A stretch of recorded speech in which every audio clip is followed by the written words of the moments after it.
Hey guys, Josh from soccerreviewsforyou.com, bringing you my review plus on-feet video of the Adidas Messi 15.1 in the latest white, black, and prime blue colorway. Now, as you can see, it does come in the special Messi box. Open it up from two sides, and on the inside you will of course find a string bag. This is the same string bag you got with the launch color, so it's this kind of light blue color, has the Messi branding in white at the top, and then this kind of DNA strand looking graphic, white strings on the bag, and then on the back it's solid blue with your Adidas football branding in white. Other than that, all you're going to find inside the box are the shoes themselves. So we'll get these guys out of the box really quickly, and we'll take a closer look at the second colorway variation for Messi's signature shoe, the Messi 15.1, which in my opinion looks a lot better than the launch colorway. We're of course going to take a closer look at the color itself, go over all the tech specs, performance details that you should know about the shoe, as well as how these things fit and feel on feet. So if you are interested in learning more about the Messi 15.1, please stick around, watch the entire video. If you're interested in a pair of these for yourself, be sure to check out the review page on my website. That'll be the very first link down below in the description of this video. On that page you will find buy it now links with exclusive SR4U coupon codes where you'll be able to pick these guys up below their normal $220 retail price. So again, if you're interested in a pair, first link down below, go ahead and check it out. And with that being said, let's get right into the review. To start things off, let's take a closer look at the colorway. Now the Messi 15.1 certainly has not been the most well-received shoe from Adidas,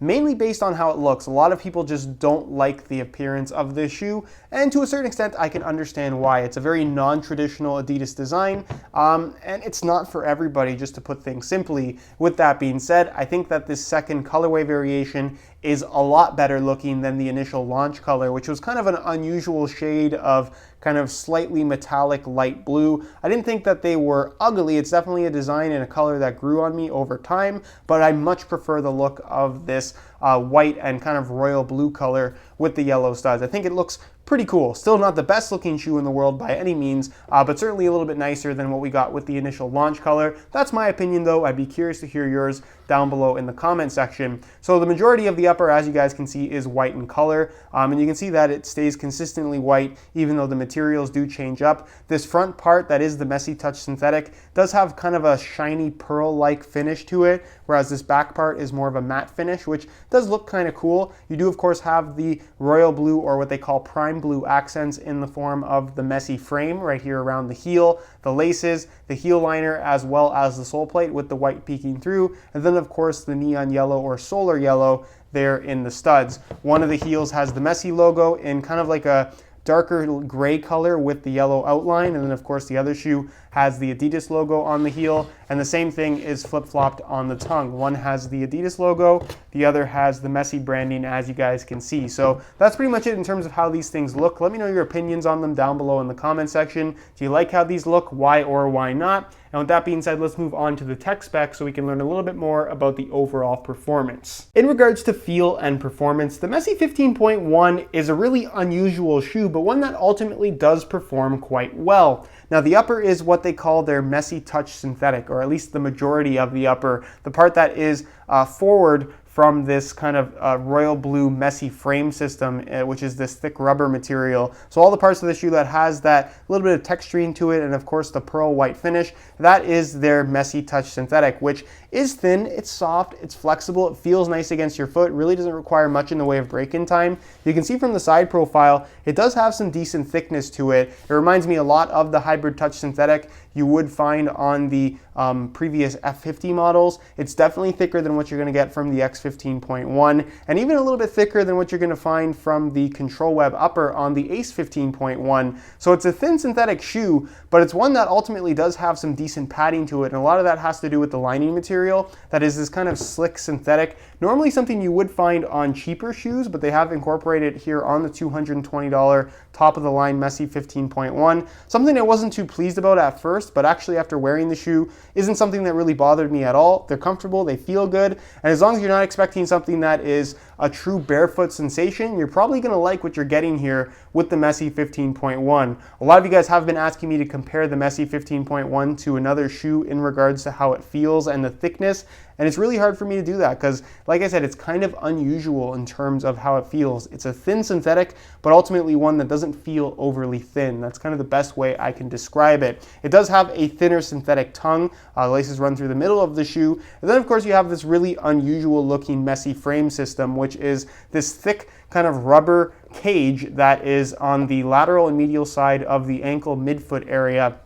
Now this is kind of a similar system to what you're going to find from Nike with their Flywire or any kind of external support, except this is not actually attached to the upper. You can see it's separate here. It's attached along the edges, but this part is completely loose. The idea is that when you pull the laces tight, it's not only going to pull on the upper, which has a lace hole, but also on this cage, which has a lace hole. So it runs through two holes right there, as you guys can see. Now, I would argue that this cage actually doesn't provide too much in the way of extra support that you can actually feel when you pull the laces tight, but I will say that this is definitely the most structured of the three new Adidas models from Adidas. So if you're looking for something that's very responsive and feels very solid on your feet, the Messi 15.1, like I said, is the best on offer from Adidas if that's what you're looking for. What this cage also does in regards to performance is provides a lot of extra grip on the ball because it is made from a silicone rubber type of material. So when you're striking the ball in this part of the foot, which you frequently do,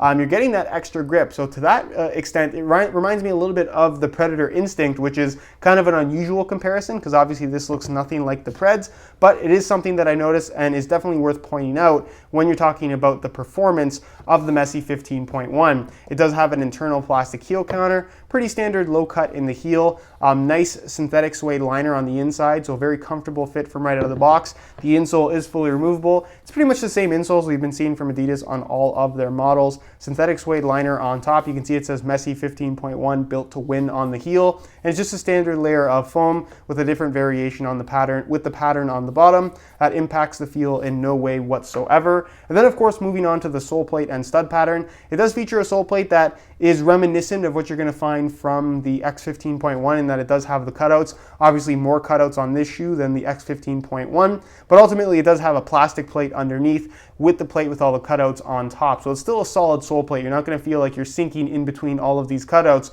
when the shoe is on your feet. And ultimately the shoe does feel pretty stiff from right out of the box. It's definitely, like I said, the most structured out of all the three new Adidas models. So if you're looking for a firm, kind of rigid sensation from your shoes, that is what these provide, especially from brand new. And in regards to the stud pattern, this is of course exclusive to the Messi 15.1, and just like all the new Adidas models, it is an FG-AG stud pattern as well. So you're going to find that it is suitable for use on both firm natural grass as well as artificial grass. I will make the argument that this is a lot more of an FG stud pattern than it is an AG stud pattern, similar to what I've said about the X15.1 line, but I will say that these feature studs that are similar to what you found on actually the Crazy Light F50 Adi Zero, where they're still triangular in shape but slightly smaller in profile. Some of the studs are rounded, like the two at the tip as well as the two at the very back. They start out as triangles and then kind of round off at the edges, but it's not too clingy on firm natural grass. Does it feel like an AG stud pattern? Absolutely not. Like I said, it definitely does feel like it's more geared towards firm ground natural grass as opposed to artificial grass. But if you are looking for a pair of shoes that you can wear safely on both of those types of playing surfaces, any of the new Adidas models are definitely something that you should consider, because if you don't want to buy if you don't want to buy two pairs of shoes, you only want to buy one. Like I said, all the new Adidas models are technically FG-AG, and I found the performance to be pretty good on the Messi 15.1 in regards to traction on both of those types of playing surfaces. So that's pretty much it in terms of what's on offer here when it comes to performance. And next we're going to move on to a quick weigh-in so we can see how lightweight these guys are. In terms of weight, the Messi 15.1 is light, but it certainly isn't as light as previous F50 models that we've seen from Adidas. So I'm going to weigh this pair for you today in real time. Keep in mind this is a brand new pair in a size 9 US. We're going to throw it on the scale, and you can see that they weigh in at 8 ounces exactly, the equivalent of 227 grams. So at the 8 ounce mark, these are, like I said, still nice and light on feet. Do they feel weightless? Absolutely not. And if anything, they are, like I said, the most solid and most structured feeling out of all the new Adidas models. They're a little bit lighter than what you're going to find from the Ace and slightly heavier than what you're going to find from the X line. But for the most part, if you're looking for that lightweight, structured, supportive, and responsive feel, you're definitely going to get that from the Messi 15.1. All right, so here is a look at the Messi 15.1s on feet. On my left foot, I have the stock blue laces that come with the shoes. And on my right foot, I have a pair of brand new blue camo SR4U replacement laces. If you're interested in a pair of replacement laces for yourself, be sure to check out the website www.sr4ulaces.com. You find a direct link to that website down below in the description of this video. Now, in terms of how these things fit and feel on feet, they're very comfortable from right out of the box. The upper is soft, it's relatively flexible, although the shoe itself does feel pretty kind of structured on your foot, I guess is the best way to put it, but it doesn't lack flexibility in the forefoot and toe area, which is ultimately what's going to be one of the more noticeable kind of comfort elements of any shoe. So like I said, they feel pretty comfortable from right out of the box, but definitely are noticeably stiff at the rear portion of the shoe where you're going to find that Messi frame system. And when you look down at your feet, there's a noticeable amount of visible bulk as well. Not necessarily bulk that you feel when wearing the shoes, but you will notice it when you actually do start making contact with the ball. But again, comfort-wise, no major complaints here whatsoever. They feel solid on your feet and nice and comfortable out of the box. In regards to width, it is a tighter fitting shoe overall. They'll be suitable for most people, but if you have really, really wide feet, probably not the best option for you. They're not going to stretch all that much either. So the way they fit from right out of the box is the way they're going to fit for their entire lifespan. And in regards to sizing, I'm wearing my usual size 9 US here, and the fit and the length is absolutely perfect. So if you are looking to order a pair of these for yourself, I would strongly recommend going true to size in order to achieve the best possible fit. All right, guys, that is it for my review of the Adidas Messi 15.1. Again, if you guys are interested in a pair of these for yourself, be sure to check out the review page on my website. That'll be the very first link down below in the description of this video. On that page, you will find the high quality images of this exact pair that I took myself. That'll give you a better idea as to how these actually do look in person, as well as buy it now links with exclusive SR4U coupon codes, where you'll be able to pick these guys up below their normal $220 retail price. So again, if you're interested in a pair, first link down below, go ahead and check it out. If you have any questions at all regarding the Messi 15.1, leave them down below in the comment section. I definitely will get an answer out to you. If you enjoyed today's video, found it helpful and informative, be sure to support it with a like. Subscribe if you haven't already for daily videos on all the latest and greatest soccer gear. You can find all my social media information down below in the description as well. And other than that, guys, hope you enjoyed today's video. And as always, thanks for watching.